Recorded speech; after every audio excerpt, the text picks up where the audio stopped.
ফটিকরায় থানা এলাকায় জমি সংক্রান্ত বিবাদের জেরে এক কৃষককে বেধড়ক মারধরের অভিযোগ শাসক দলের প্রাক্তন প্রধানের বিরুদ্ধে।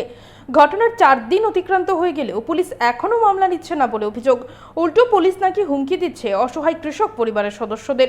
ফটিকরায় থানার অন্তর্গত গোকুলনগর পঞ্চায়েতের 1 নম্বর ওয়ার্ডের স্থায়ী বাসিন্দা সুখলাল দে। উনি পেশায় কৃষক এবং দিনমজুর।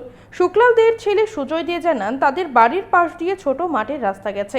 সেই রাস্তা দিয়ে কেবলমাত্র মৃত্যুঞ্জয় সিনহার পরিবারের সদস্যরা যাতায়াত করে থাকেন। সম্প্রতি মাটির ছোট রাস্তাটি বড় করার জন্য জায়গা ছাড়তে চাপ দেওয়া হয় শুক্লালকে, কিন্তু বিনামূল্যে জায়গা দিতে নারাজ ছিলেন শুক্লাল। এরপর থেকে অসহায় শুক্লালকে পরোক্ষভাবে এবং প্রত্যক্ষভাবে হুমকি দেওয়া হয়। তাতেও তিনি রাজি না হওয়াতে শুক্রবার রাতে বাজার থেকে ফেরার পথে মৃত্যুঞ্জয় সিনহা শুক্লালকে রাস্তায় একা পেয়ে বেধড়ক মারধর করে বলে অভিযোগ। এমনইভাবে তাকে মারধর করা হয়েছে, তিনি এখন হাসপাতালে চিকিৎসাধীন। আমরা শুনবো ঠিক কি জানাচ্ছেন অসহায় পরিবার। গোকুলনগর গ্রাম পঞ্চায়েতের 1 নম্বর ওয়ার্ডে ঘটনাটা ঘটেছে শুক্রবার রাতে 9টা সাড়ে 9টা নাগাদ। মৃত্যুঞ্জয় সিনহা নামক একজন ব্যক্তি আমার বাড়ির পাশে বাবাকে বেধড়ক মারধর করে রাস্তা তৈরি করে দেয়নি বলে। বাবার নাম কি? শুক্লাল দে। বয়স কত? বয়স 58।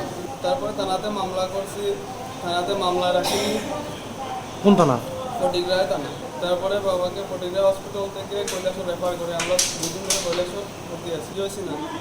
ওনার বাড়ি কোন জায়গায়? গোকুলনগর। কি করেন? বাবা কৃষি কাজ করে, মানুষের বাড়ি কাজ করে। তোমরা কি চাইতেছো? আমরা চাইতেছি ন্যায় বিচার।